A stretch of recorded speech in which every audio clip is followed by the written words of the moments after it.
Hello guys, welcome to this beginner's guide to ArcGIS desktop tutorial.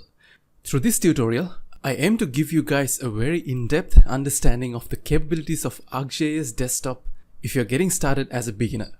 Now, Esri's ArcGIS has been around for quite a long time, and even today, despite the competition it gets from so many other commercial and also open source GIS tools, it remains as one of the most widely used GIS softwares in so many different areas like the health sector, transportation and navigation, water resources engineering, geological sciences, you name it. So yeah, before we start looking into this program, let's just see what sort of topics we are going to cover during this tutorial. Now again, this is an introductory guide for beginners, but what's interesting is that I'm going to take you through these functionalities which we're going to discuss through practical applications. That means by the end of this course, you will know exactly what can be done using the available tools and also how you can use those tools to actually get the work done that's relevant to you quickly and efficiently. I have divided this tutorial into 4 parts. To start off, I'll give you a bit of an overview of what ArcGIS Desktop is, and we'll discuss the different components of the interface. Then we will move on to discuss how we can use this software to work with vector data. Now on the screen you can see the type of subtopics we are going to discuss. Things like types of vector data, how to do basic styling and geoprocessing tasks, and how to edit the attributes, and how to use the field calculator and the geometry calculator, and how to digitize things, and how to create new shape files, and how you can export those new vector files into different file formats. Now in the third part, I will be going over how we can use this software to work with raster data. Now we will be covering things like introduction to raster data, styling and visualizing, how we can use geoprocessing tools to work with raster data for the purposes such as clipping, and how we can actually do a 3D visualization of a raster, discuss things like what is raster reclassification and how to get certain spatial statistics from raster data. Also, I'll be showing you how we can convert between rasters and vectors, and what could be those potential benefits of being able to convert between raster data and vector data. And in the fourth part, I'm going to explain to you guys how you can create a standard map using the data which we worked with to create a very meaningful map which you can, let's say, present to your clients, or even just do it for yourself for your own satisfaction. Now, as you saw, we are going to cover quite a bit of things here in this tutorial, and I will guarantee that this will be sufficient for you to have a general understanding of the capabilities of this software. And then of course, with that head start, you'll be able to easily discover a lot more on your own quite comfortably. Alright guys, so without further ado, let's go ahead and get started with the tutorial. ArcGIS Desktop is comprised of 4 main parts. We have ArcMap, ArcCatalog, ArcScene, and ArcGlobe. We can say that ArcMap is the primary application where we usually put most of our attention, because that's the program which actually lets you work with our GIS datasets to do things like use the geoprocessing tools, compile and edit the GIS datasets, automate certain workflows, create and let's say print maps, organize and manage your geodatabases, things like that. So it goes without saying that this is the piece of software which we'll be spending most of our time with during this tutorial. Now, ArcCatalog is a dedicated tool which we can use to organize and manage our GIS data. Now, if you're a Windows user, you can say that it's something like the Windows Explorer. But in this case, it's a part of the ArcGIS desktop application. Now, ArcGIS Catalog can help you to properly organize your GIS files and manage your geodatabases, search for certain contents, manage your GIS servers, things like that. So coming on to ArcScene. ArcScene is another component of ArcGIS Desktop which is primarily used for visualizing geospatial data in 3D. Now in here you can do things like create 3D feature data, use 3D analyst geoprocessing tools to edit or modify your 3D data, and visualize your 3D data and do things like draping images or vector data over surfaces, create 3D animations using your 3D data so that you can provide a much more interesting 3-dimensional presentation of your GIS data to your clients, things like that. So finally we come to the ArcGlobe application. Now ArcGlobe is another application under ArcGIS Desktop which allows you to weave your GIS data on a globe surface. It's quite useful in the sense that you can use your GIS data both in 2D and 3D and sort of weave them with a global perspective. Alright, now let's go back to ArcMap and we'll have a look at the user interface of ArcMap. Now over here you can see that I have opened up ArcMap And the two different lines that you see over here on the top are actually the toolbars, different toolbars. Now we have the flexibility to actually move the toolbars around. If you move your mouse pointer on top of this thing that you can see actually something like a dotted line, you will see that your cursor changes and you can just simply click on that particular toolbar and you can actually drag it around. And over here you can see actually the name of this toolbar is the standard toolbar. And we have another toolbar which is the tools toolbar. And of course, if you want to put them back in, you can simply move the toolbar to that designated place and it'll sort of fit in automatically, just like this. Now in the standard and the tools toolbar, you can see that we have a few buttons. Now we'll actually talk about these buttons as well. Before we do that, I would also like to talk about this table of contents that you see over here. Now this is actually something that we will always be using when we are using ArcMap, and this can be viewed as something like a panel. Now specifically about the table of contents, we will be using this primarily to visualize our layers. Now in GIS programs like ArcGIS, in which we get this ArcMap application, we're basically working in an environment where different geospatial information will be structured as different layers. And all of those different layers will be actually sort of get placed in this table of contents. And you can move that around just like this, as you can see over here. But usually I prefer to keep this on the left side. So what I would normally do is I bring my mouse pointer over here and it'll sort of automatically snap in to the correct place, just like this. And even if you go to Windows, you can see that you have the same thing over here. In case if you do not have this table of contents, whenever you happen to open ArcMap, you can simply go to Windows and you can actually enable the table of contents. And it'll open up as a different panel over here. And over here you actually see two more panels, which are the catalog and the search. Now one interesting thing is that even though we have the capability of opening ArcCatalog as a separate application, we don't really have to do that, especially when we are working with ArcMap and when we quickly need to access our geospatial data. It's very, very convenient to actually have this option over here, which will open up ArcCatalog itself as a separate panel, as you can see over here, which you can just move around according to your convenience. Just like this. I'm going to snap it to the right side. We can use this ArcCatalog to actually connect to our data. Now, for example, if I wanted to connect to a separate folder, let's say I keep my information in a specific folder in D drive.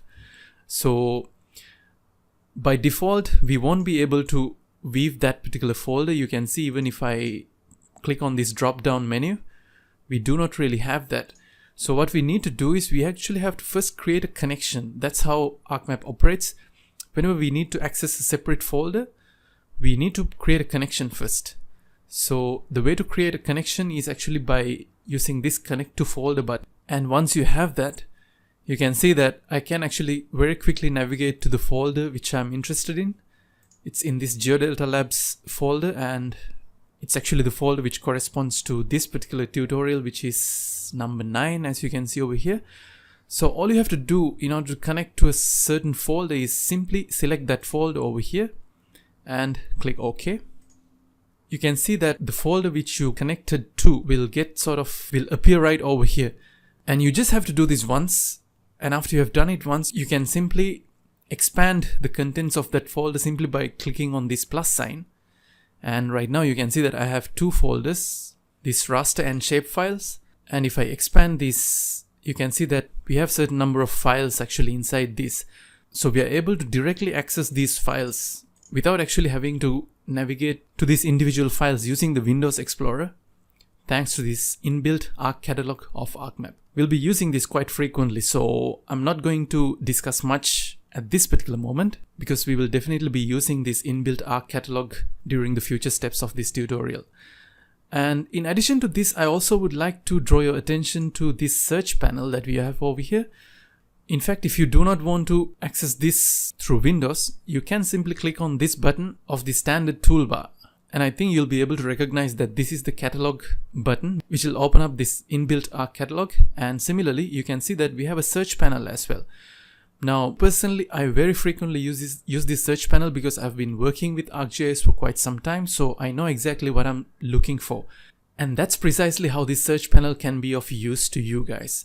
Now, if you're a beginner, then I suspect that you might not get much of a use from this search panel because you might not know exactly what to search, isn't it? When you gain a bit of experience and you get seasoned with different tools by using them quite frequently, for example, if I want to do an intersect operation, I know that there's a tool called intersect. Now, I can either go to this Arc toolbox and try to find where that intersect tool is, or what I would normally do nowadays is simply come over here and I just type intersect and just hit enter, and it'll sort of list down all the things which happens to sort of contain that word intersect, and from when I see this I know exactly what to look for. So that's one of the benefits of actually having this search panel, especially when you're familiar with the different tools. But let's say as a beginner, what I would recommend to you guys, at least for some time, is to actually just explore this Arc toolbox, which you can see over here, which contains all the tools that are sort of embedded in this ArcMap program, and it contains hundreds of tools which will be actually quite useful for so many different geoprocessing tasks that we are going to perform. But of course, we are not going to make use of all the tools over here. We will be using only a handful of the tools, but of course you can see that the tools actually pertain to different types of special operations. And again, if you're a beginner, it can be a bit overwhelming when you see this toolbox like this. Now, for example, I'll just show you guys a quick trick. I told you guys that I've been using this intersect tool directly from the search panel. Now, if you click on this green color line of text, you will see that it actually opens up the toolbox inside Arc Catalog. So you know that this intersect tool is located in Analysis Tools, Overlay, and Intersect. So if I go over here to Analysis Tools, Overlay, and from here you can see that I can access this intersect tool. So simply I can double click and the tool will open up just like this. Well, don't worry, we are not going to use this tool just yet, because I'm still talking about the interface in general and we haven't actually dived into any geoprocessing operations yet. So that's a bit of a description about these different toolbars and panels that you can work with when you're working in ArcMap.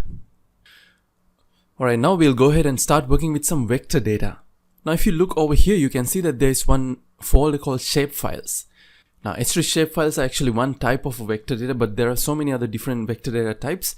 But for this tutorial, we'll be mainly focusing on the type S3 shapefile, which is actually one of the most commonly used type of GIS vector data. Now over here that I have different shapefiles called banks, natural water, region of interest 1, region of interest 2, river, study area, and you can see that the file itself is actually just a single file called .shp. Now this is actually the shapefile which we are interested in, but if I were to navigate to the same place through my Windows Explorer, yes, over here you can see that I have actually navigated to the same location, which is inside this shapefiles folder. But you can see that for banks over here, even though we see just one file, you can see over here actually that particular name has got 1, 2, 3, 4, 5, 6, 7 different files. And the same goes for natural water as well, as you can see over here. These S3 shapefiles are actually not just one file. It's actually a collection of different files which serves a specific purpose. Now, for example, if we talk about this banks shapefile, you can see that we have one file called banks.prj. Well, this is the file which actually contains all the information about the projection. And this banks.dbf will actually contain all the information which corresponds to the attributes of that particular shapefile. So similarly, all of these files together actually forms the S3 shapefile. Now that's something to keep in mind. And if you want to open one of these shapefiles from this Windows Explorer, it can be a bit confusing which file to sort of open, isn't it?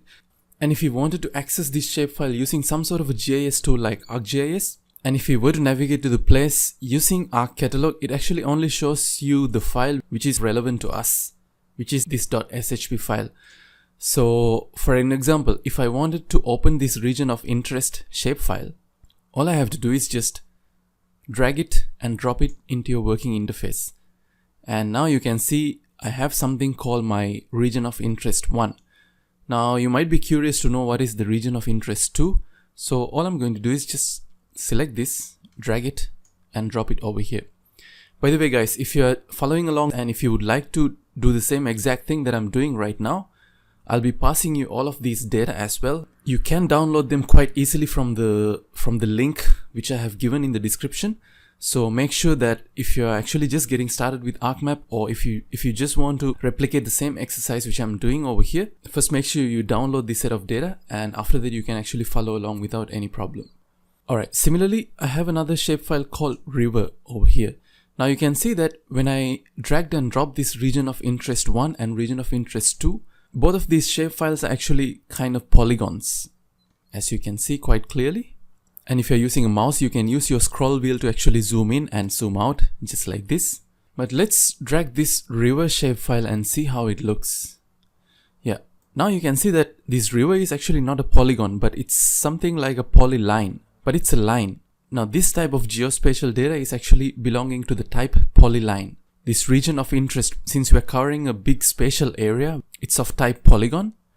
And over here, let's say we have another shapefile called banks. So what I'm going to do is I'm going to drag it and drop it over here. And now you can see that it's actually of a different type. It's not a polygon or a polyline either. Now this shapefile is actually of the type point. Alright, now if you look closely at these different files, you can see that the icon itself differs from one another.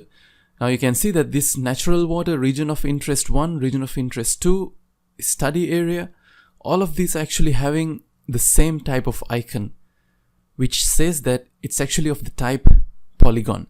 But the river, you can see that it looks sort of a line, which indicates that it's actually of the type polyline.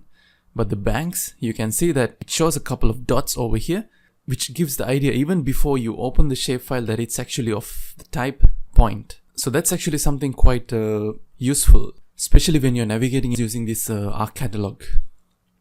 Alright, now let's say that if you wanted to access the specific information about each of these different attributes, all of those information can be quite easily accessed using something called an attributes table. If you happen to have multiple attributes, those information will be listed down in this so-called attributes table. Now, for example, when you have the dots over here, just because the name of the shapefile was banks, you sort of might have an idea that it might be the locations of these different banks, but right now we have zero information about each of these individual specific dot. For example, you don't know what each of these dots actually refer to, which bank or which location, and just like that we have zero information right now.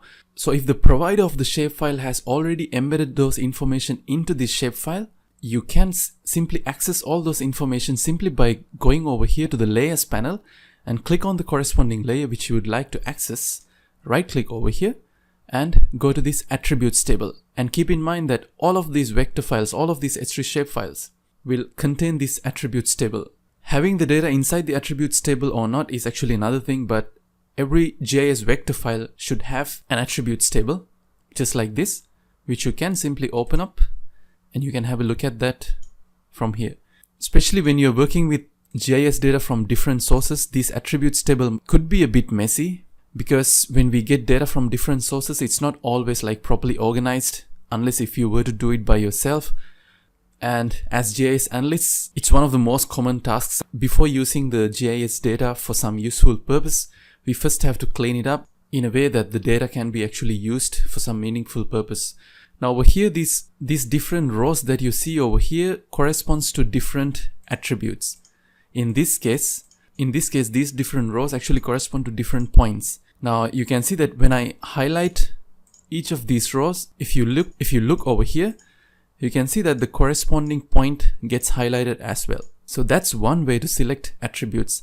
And let's say if you wanted to select multiple attributes, you can click your mouse button and drag it just like this, so that you can see that multiple attributes or multiple points in this case gets highlighted. And if you want to deselect all your selections, you can click on this button, which is this clear selection button. And let's have a look at the columns. We have something interesting over here. You can see that the shape, the type of the shape is actually point. Now that's because this is of the type point, as I explained to you guys before. And when you create the shapefile, this column will be there no matter what. This particular column will be there because it indicates the type of your shapefile. And over here you can see very clearly each of these attributes are actually of the type point. And these other columns can actually vary depending on the source where you got your data from. Now, this shapefile actually I downloaded from OpenStreetMap. So this is how it looks. And over here you can see that we have things like the name of the bank over here. And we have the operator. And we have some information about whether that bank has an ATM or not. Most of the banks say yes. And there are a couple of banks which also say no over here. And over here there is one column called brand wiki, brand WI1. I'm not sure what that refers to. Just like that, we actually have quite a bit of information. We have something like a street address, but it's not present for all the banks. And we have just one single phone number over here. And again, as I told you, the completeness of this information actually will depend on the source of the data which you acquired this data from. And now if I close this and open up this river shapefile, the attributes table of this river shapefile, you can see that very clearly it mentions the type of the shapefile, which is of polyline. And similarly, we get to see all those different types of columns. And what I'll be mostly interested in is actually this one, the name of this river.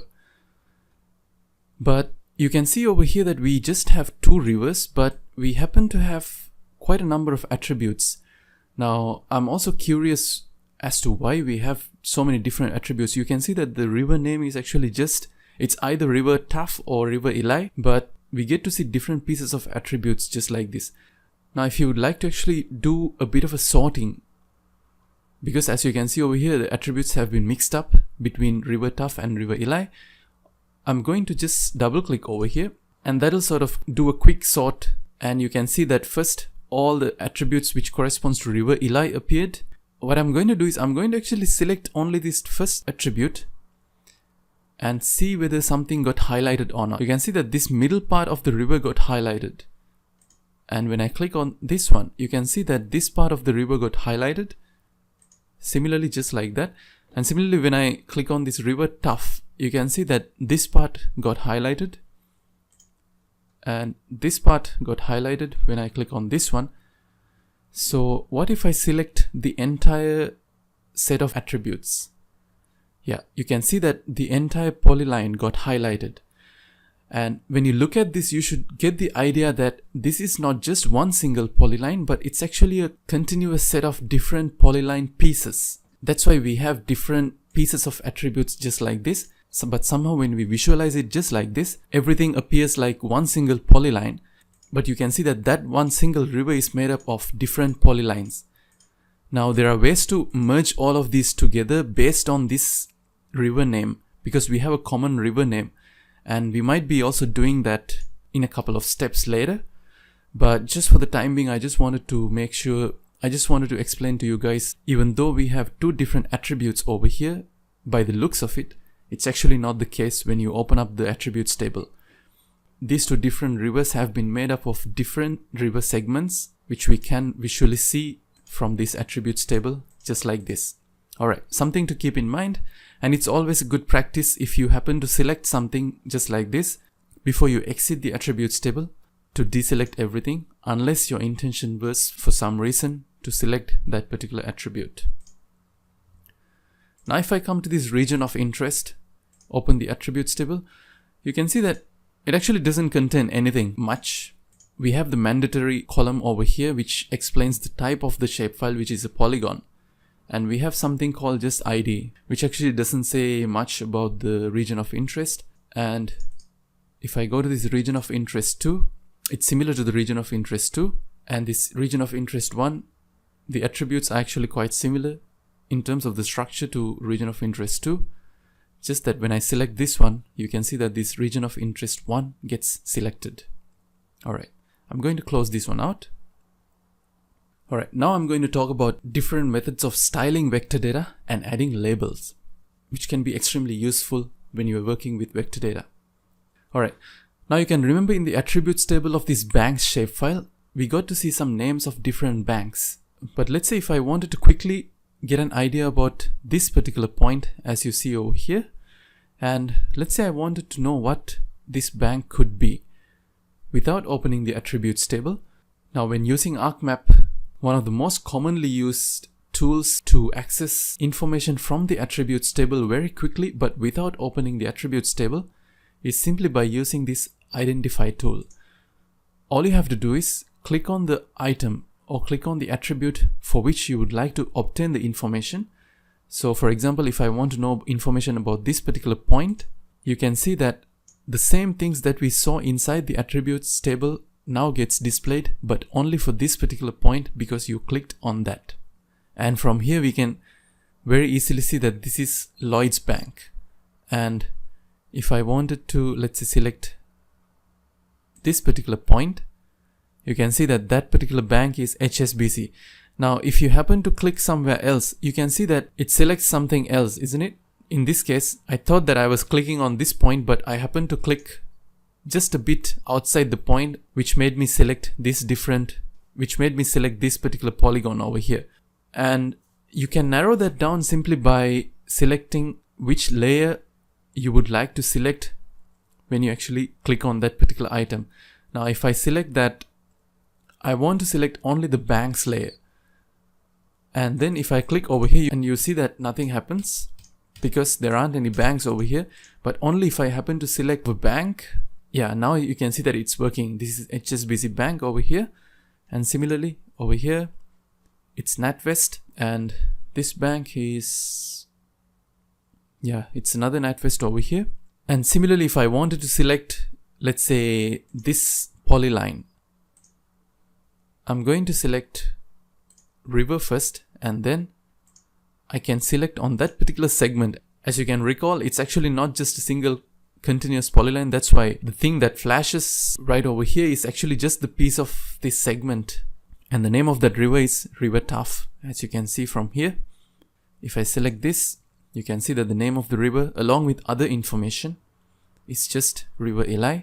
So instead of clicking on each of these items one by one, what if I could actually pull up some labels based on the information given on this attributes table? If I were to open these banks over here again, the attributes table of the banks, you can see that each of these attributes contain its name. Now, what if I can tap into this particular column and display it on ArcMap itself? That would be quite helpful, isn't it? So what I'm going to do is just keep in mind that the name of these banks are stored under this name column. So I'm going to deselect everything. And what I'm going to do is I'm going to right click over here and go to properties. And under these properties, you have one tab called labels. So what I'm going to do is I'm going to click on these labels and put the tick mark for this label features in this layer. And after that, over here, I'm going to label the different features based on the name column, as you can recall, because the name column is the one which contains the names of the different banks. And if I click on apply, you can see that now it communicates with the attributes table and it sort of pulls out the name of the bank just like this. And if you click OK, now you can very easily zoom in and see which bank each of these points refer to. Quite interesting, isn't it? You can do the same thing with polylines and polygons as well. And if you wanted to do some changes to the font size and the font style, you can simply do that by going to properties again. And from here, you can see that you have most of the common editing tools which you can see in a standard word processing software, like making the text bold, or you can select a different text from here. I'm going to stick with Arial, and maybe I will increase the font size just a little bit. I can even italic the font if I want. And after doing all of that, just click OK, apply, and you can click OK. And now you can see that the name is quite apparent over here. You can see over here it's the Lloyds Bank, HSBC, NatWest, Barclays over here. Along with this, if you would like to make some changes to these different attributes, you can do that as well. Let's say for these points, if you would like to increase the size of the points, or if you would like to maybe put a different icon for these points, you can simply do that by clicking on this particular icon that you see over here. Now in this case, the existing icon for banks is just a dot like this. Now if I were to click on this dot, you can see that it opens up a symbol selector. From here you can increase the size of the dot just like this if you wish to, or if you would like to select a different icon from here. Let's say I wanted to select this circle 7 icon and maybe change the color to be red, decrease the size just a bit, and if I click OK, you can see that now the banks got appeared with a different icon just like this. Now for the timing, I'll just go ahead and turn off the labels because it looks a bit messy with all the labels. So to turn off the labels, you can simply just untick this one, and if you click apply, you can see that the labels actually got disappeared. Since we're talking about the styling of vector data, of course, just like points, you can style your other types of vector data as well. For example, if you wanted to change the style of your rivers, what I'm going to do is I'm going to click on this icon over here, which will open up the symbol selector. And from here, the first thing that I'm going to do is maybe change the line color to be a bit of a darker blue. And I'm going to increase the width maybe to about 1.7. And after that, I can click OK. Yeah, now you can see that the river line did thicken a bit, just like this. And now if I want to make a change to my region of interest to polygon, you can see that I can have a fill color, maybe a different fill color like this for the region of interest 2, and maybe green color for region of interest 1. Just like this, you can do some basic vector styling simply by clicking on this particular icon that you can see right below the name of the layer. Now, especially when you're talking about polygons, you might encounter certain cases where you don't really need to fill up the entire polygon with colors, but you would only like to have the outline of the polygon. Now, for example, over here, we have no idea actually how much is the extent of this region of interest 1, because this particular thing as a layer is actually below this region of interest 2. You can see that the order of the layers over here, if I were to select this region of interest, means left click, and if I drag it on top of this region of interest 2, you can see that this layer extends all the way up until here, which I couldn't see before because of this order of these layers. What I'm going to do is I'm going to put this layer back below this region of interest 2, which means this region of interest 2 will come on top of this region of interest 1. And one smart way to actually know the extent of the region of interest 1 is actually by getting rid of the fill color of this region of interest 2, and by only retaining the outline, which you can simply do by again going to the symbol selector, and from here the fill color I'm going to select no color, but the outline I'm going to maybe select black, and I'm going to thicken the line a bit up until maybe 2 units. And if I click OK, you can see that the fill color got removed, but instead we just have this outline. And from here we can basically get an idea about the extent of this region of interest 1. And you can simply do that for region of interest 1 as well if you wish to. You can select no color. And the outline, let's say in this case, I'm going to specify the outline in this sort of an orange color. Increase the thickness a bit. Yeah, from here you can see the different spatial extents of the region of interest 1 and region of interest 2. So I hope you guys got some sort of a basic idea about styling different vector data, which you can simply do by clicking on this particular icon, which is right below that individual layer, and you can do the stylings according to your preference. Again, for example, if you wanted to style the river in a different way, you can see that there are some recommendations from Esri itself, depending on the type of the attribute. For example, for highways, you can actually use this, and for expressways, you can use these inbuilt type of stylings, but it's completely up to you to actually use those. For example, I'm going to use this to represent my river. In that case, if you were to use one of these inbuilt styles, I don't really need to go over here and worry about changing the corresponding color or changing the width. I can simply click OK after selecting this particular icon, and you can see that my rivers got changed accordingly. But of course, depending on your situation, you might need to change the colors, and you might need to make the appropriate changes to the thickness of your line depending on your specific case. Alright, that's a bit about styling your vector data and how to add labels to your different attributes. Now I'm going to go ahead and teach you some basic geoprocessing tasks. Alright, so for this exercise, I'm going to actually talk about 5 different geoprocessing tasks which I personally happen to use very frequently. So I thought that it would be good to teach you guys these, but of course we are not going to get ourselves limited to only these 5 geoprocessing tasks. As you learn more and more things, you will discover that depending on your specific case, you might be required to use the corresponding geoprocessing tool for your own specific case. But I'm going to get started with teaching you how to clip vector data. Now, if you would like to temporarily turn on or off these layers, you can simply do that by unchecking this box over here corresponding to each layer. You can see that if I only wanted to have the region of interest 1 and let's say banks, I can activate and deactivate the other layers accordingly. And let's say if I only wanted to have the region of interest 2 and the rivers, what I would do is I would just go ahead and uncheck these banks and this region of interest 1. Of course, there's no harm in having those in your working interface, but if you feel that it's actually kind of hindering your work with so many layers displaying different information, it's always good to actually just turn them off and focus on the layers that you're actually working with at that particular moment. So to teach you guys how to use the clip geoprocessing tool, what I'm going to do is I'm going to open up region of interest 1 and the rivers shapefile. I'm going to cut this rivers shapefile using this region of interest 1 shapefile so that I will get the corresponding stretches of these 2 rivers which falls only inside my region of interest 1.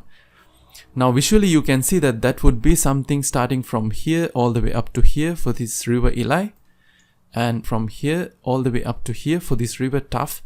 And let's say for some reason I don't really need these stretches of the river which falls outside of my region of interest 1.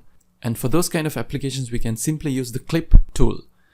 Now again, you can use this arc toolbox to navigate to the place where you can get this clip tool, or the method that I prefer to use is just this search panel, and I'm going to type clip, and the tool which I'm interested in is this clip analysis tool.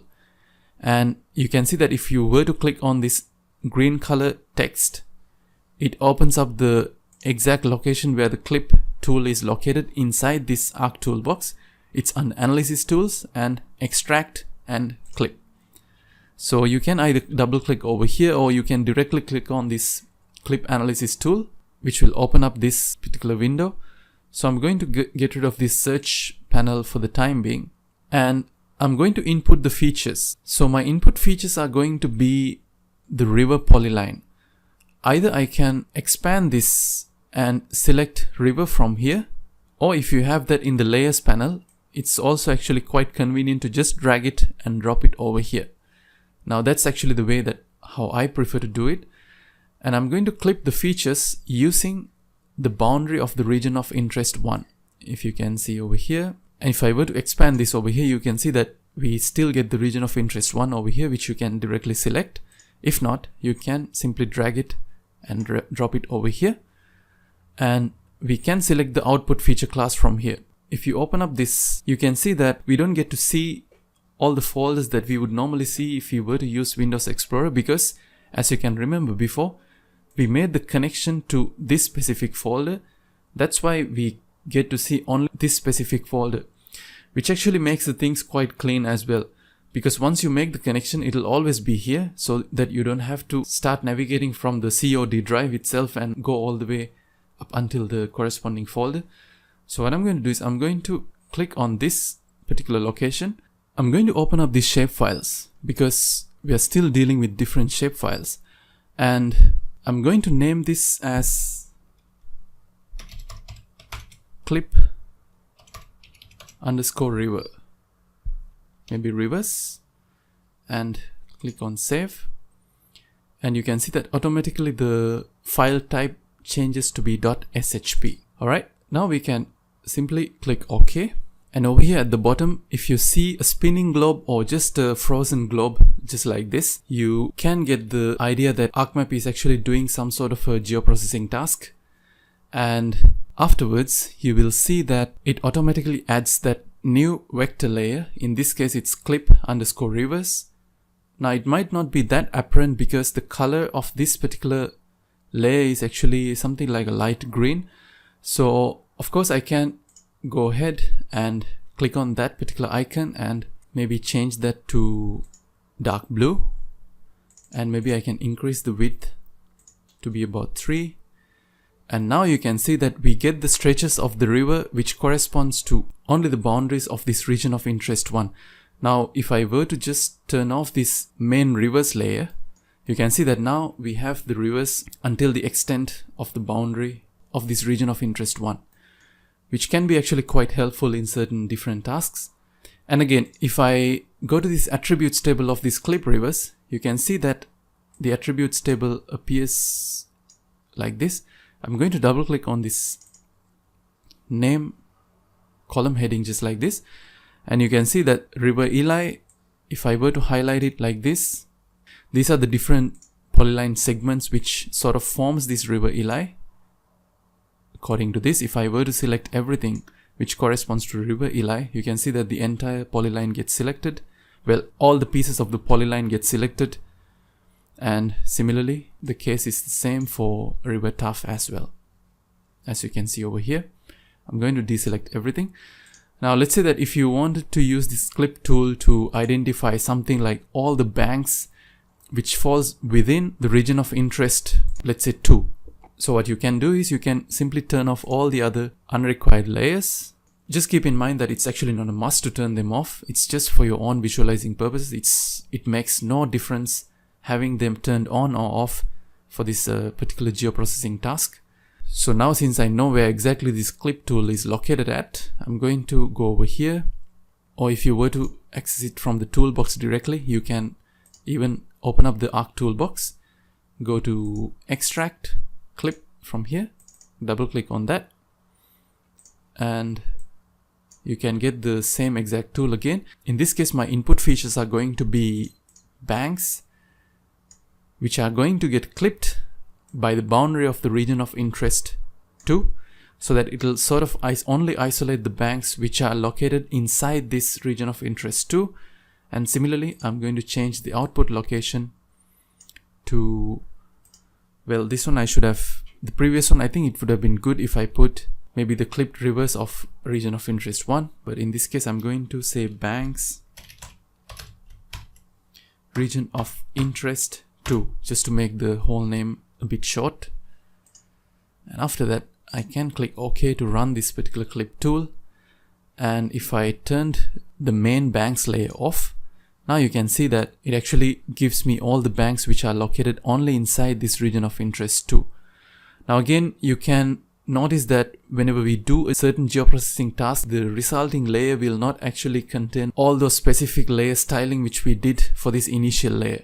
Unfortunately, you might have to redo all the styling again every time when you do a different geoprocessing task, and it's not that different. Let's say in this case, if I wanted to use triangles to represent my banks which are located inside this region of interest 2, I can change the color like this as well.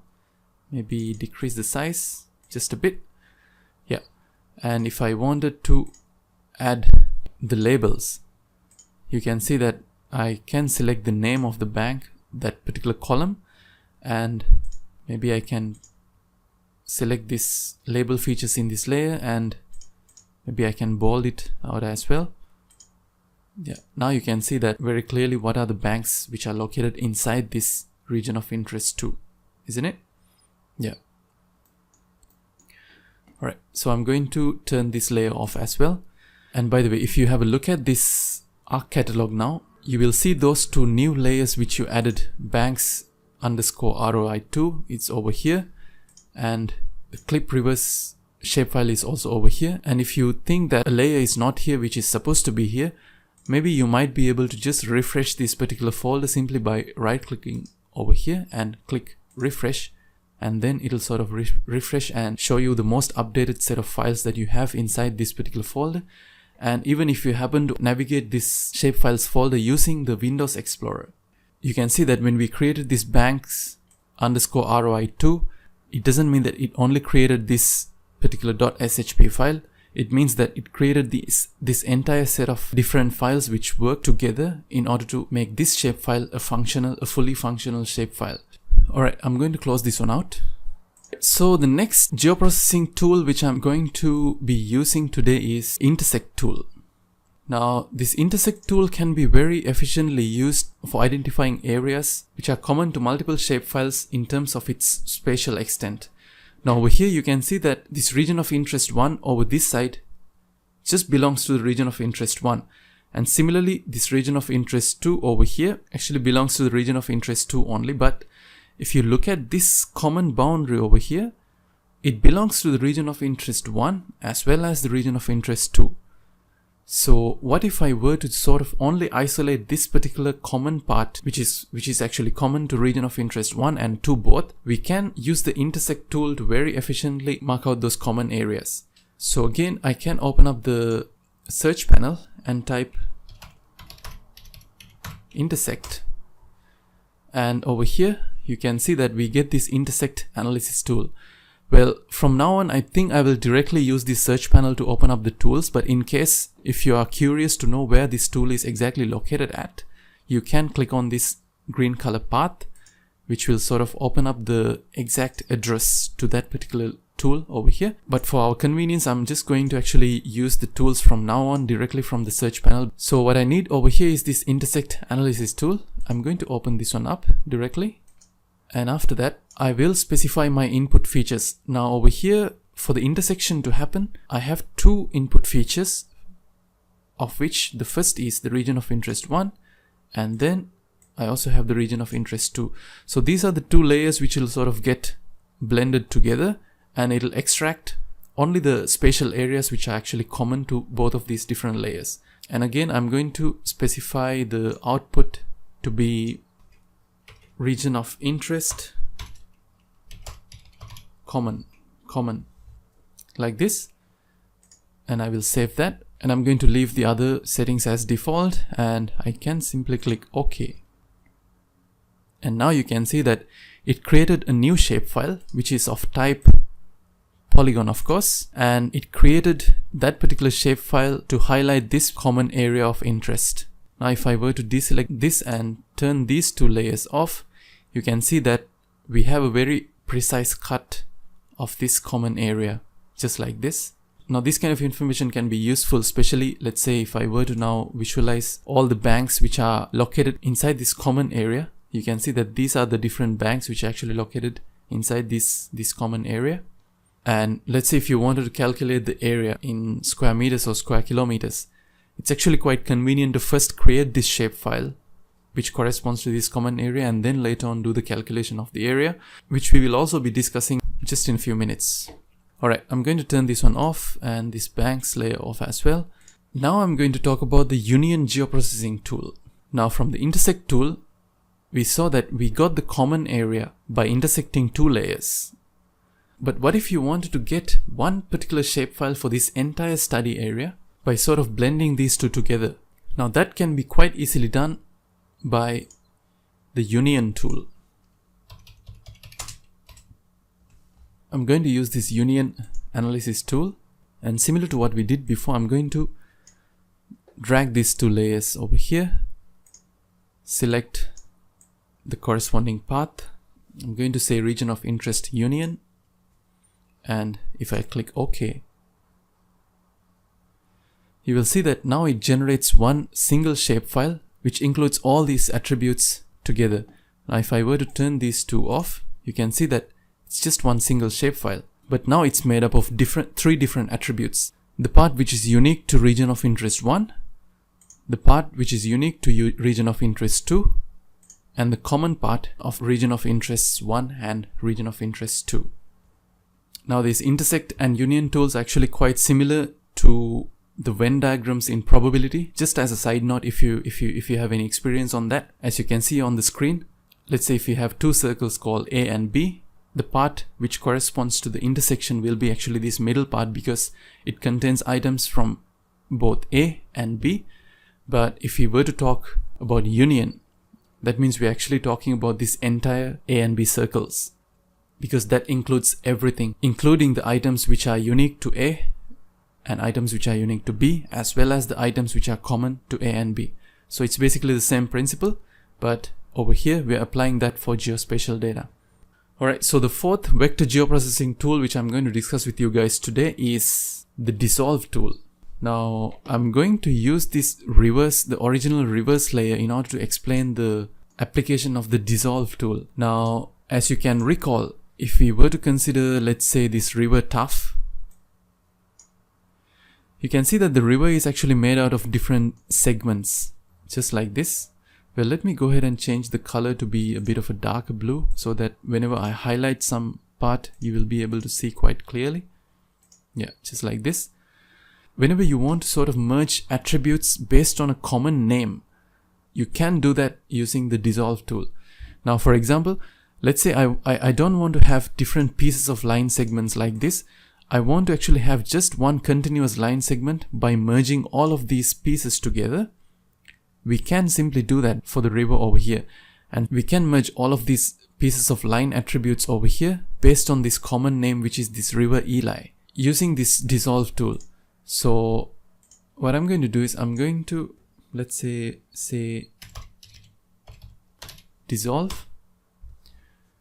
I'm going to select this dissolve data management tool, and from here I'm going to drag this river shapefile and drop it over here. And as soon as you do that, you will see that, well, let me first go ahead and set the path to be reverse dissolve. And as soon as I add the corresponding shapefile, you will see that a full list of these column headings right over here. So it's asking us based on what particular field I would like to perform this dissolve operation. In this case, I would like to merge all the attributes which have the same river name. So what I'm going to do is I'm going to select this name over here so that it'll actually sort of dissolve all of these attributes together to create one single attribute which contains that particular river name. Alright, so I'm going to click OK, and you can see that the tool is running. And now you can see that we got a new shapefile over here already, which is reverse dissolve. If I change maybe the color to make it a bit more visually apparent, you can see that it's basically the same exact shapefile visually as what it was before over here. If I turn this one off, you can see that the underlying river layer appears, and if I turn this one on, you can see that it basically covers the same exact extent. But what's different over here is in the attributes table, you can see that now the different pieces of polylines of river Eli has now been merged together. The same goes for river Tuff as well. And now you can see that it's actually very handy to use this dissolve tool in so many different applications where you want to sort of merge all of these different attributes together, isn't it? So I'm going to use this dissolve tool once more for this ROI union, because let me go ahead and turn off this reverse layer. Let's say if I were to select individual pieces of ROI union, it's made out of 3 different polygon attributes just like this. But what if I wanted to merge everything together? Well, if you properly understood the concept of dissolve, by looking at this attributes table now, you might be able to think that we cannot use dissolve tool for this specific case because we don't have any common properties. Over here in the rivers, we had the name of the river as the common property. But in this case, we do not really have any common property, isn't it? Well, in such a case, what I would usually do is I would just rather create a new column and just put a random common property. Let's say if you can put number 1 for all these 3, we can dissolve it based on that because it's a common property for all these 3 different pieces of attributes. So well, we are going to learn something new as well over here, how to add new columns to this attributes table. Go to table options, expand this and select add field. And over here, we need to give the heading. I'm going to just give a random name. Let's say we can say common property, something like that. And over here we have to select the data type. Now in this case, I'm going to leave the data type to be short integer because if I click OK, you can see that by default it actually puts zeros to all these different attributes. I don't really care what the value over here is, and I don't really care whether the value over here is even a text. all I want is actually for these three different items to be the same exact value, because then I can specify this common column against which I would like to perform this dissolve operation, so that it'll sort of merge all of these three together. So again, I can go to the search panel, and since I already searched for the tool before, it's just right over here. And now I'm going to drag this ROI union and drop it over here. And in this case, well, I don't really have to select this like this. I'm just going to specify I would like to do the dissolve operation based on this common column, which is right over here. Again, I'm going to specify this one to be ROI common, maybe 2, like this. And if I click OK, you can see that now it got rid of all these individual splits in between, isn't it? And it appears as one single shapefile, which is of type polygon, and we don't have any individual splits in between. And this kind of things can be easily achieved using the dissolve tool. Alright guys, so the final basic vector geoprocessing tool that we're going to discuss for this tutorial today is the buffer tool. Now the buffer tool can actually be used, as the name explains itself, to create some sort of a buffer based on a given vector. Now what's meant by creating a buffer is basically an extension of the area starting from a specified point based on a specified distance. Now for example, if you wanted to create a buffer for this reverse dissolve, let's say if I wanted to create a separate shapefile to identify the area which corresponds to a buffer of 1000 meters beyond the left and the right river banks of this river, we can simply use the buffer tool to demarcate that kind of a thing. Now again, I'm going to use the search panel to open up this buffer tool, and it's going to be the buffer analysis tool.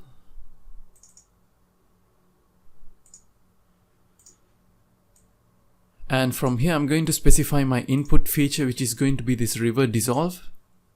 And I'm going to specify the distance. Let's say we wanted the buffer to be 1000 meters. We specify the unit over here first. And from here, we can specify I want the buffer to be 1000 meters. And I can also specify the location. I will say river underscore 1000 meters.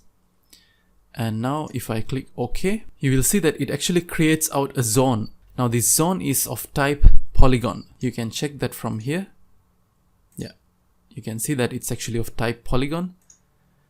And this zone creates a buffer which extends 1000 meters perpendicular to the left and the right of the river for both of these different attributes. Now if you wanted to do a quick check, we have something like this measure tool which we can use to actually check whether the buffer tool worked correctly or not. So what I'm going to do is I'm going to activate this measure tool, and over here make sure that I'm going to measure a distance in meters, and after that I can zoom in. And when you measure the distance, always make sure that you measure the distance somewhat perpendicularly to a certain stretch of a river. So let's say if I wanted to check the distance from here to up to here, it says the length is about 1016 meters. Well, that's because I'm not perfectly able to identify the exact perpendicular line. Let's say if you were to consider this to be a point, the radius of the point will be 1000 meters. That's what's meant by that. Similarly, let's say if you go over here and if you try to measure the distance, you can see that it's more or less about 1000 meters. Well, it's actually going to be 1000 meters just because I cannot do it by hand. We see a bit of an error over here, but this is how it creates the buffer of 1000 meters. Now let's say if I wanted to create a buffer for this ROI common, I can simply use that tool again,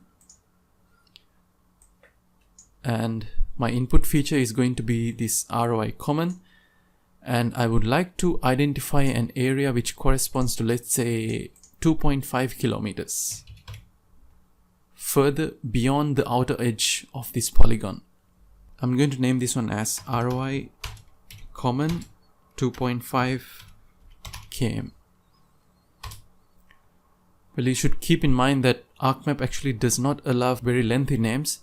So in case if you notice that your name has been shortened by ArcMap, well, that's the reason, because your name was a bit too long. So try to keep it short.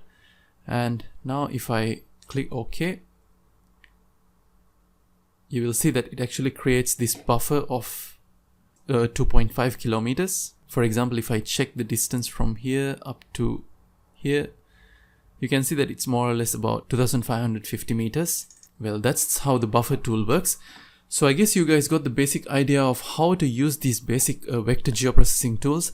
And of course, as we do more things, we will realize that we can make use of the available hundreds of tools built into ArcGIS to our advantage to do our tasks very smoothly and efficiently if we know exactly which tool to use. And again, this is just a basic introductory tutorial, but of course, if you have been following our channel for quite some time, or if you're interested in actually checking out the other tutorial videos, you will see that we are sort of making use of quite a number of tools which are available or which are built into ArcGIS itself. So that's something to keep in mind. Alright guys, so just like that, you have reached the end of the part 1 of this tutorial, but we still have a long way to go. We've got so many things to cover, and we'll be continuing on from part 2. You can check out the link for the part 2 down in the description below. So I'll see you guys in the next one.